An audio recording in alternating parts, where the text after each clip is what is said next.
pada saya yang dah 60 siri ni, saya rasa saya buat pilihan yang betul. Berapa umur tadi? 60 siri. Ya.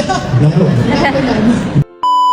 Pada peringkat awalnya, saya memang MOA ni saya tak nak sebab saya dah masuk kali pertama. Kali kedua, kakak saya paksa saya masuk dan saya tak nampak. Kali ketiga, upline saya ni datang rumah, dia enggak datang. Selepas 2 bulan saya dah beli barang, dia datang lagi ya. Selama 5 tahun dia datang ya. 5 tahun follow up. Follow up. Wow.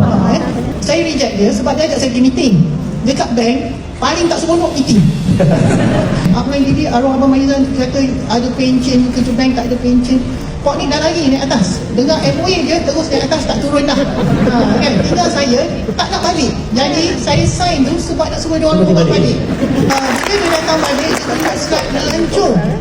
Upline saya hanya seorang kerani, tapi dah pergi Las Vegas, pergi Hawaii. Saya pegawai je. Kan?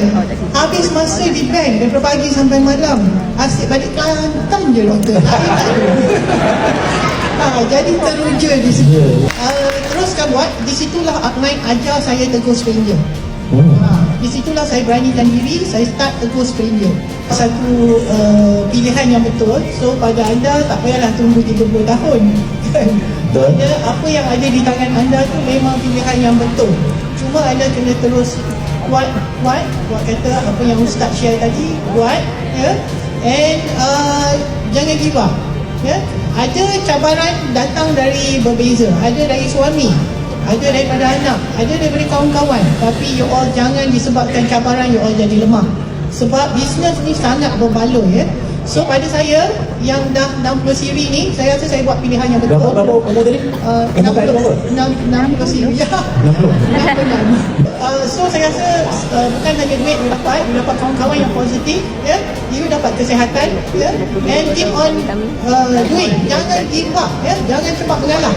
Pegang kuat-kuat sebab apa yang you nak bisnes ni boleh bagi ya. Jika ni anda sihat, janganlah bagi banyak alasan. Keep on doing, buat, saya percaya anda semua boleh. Jumpa anda. Wow.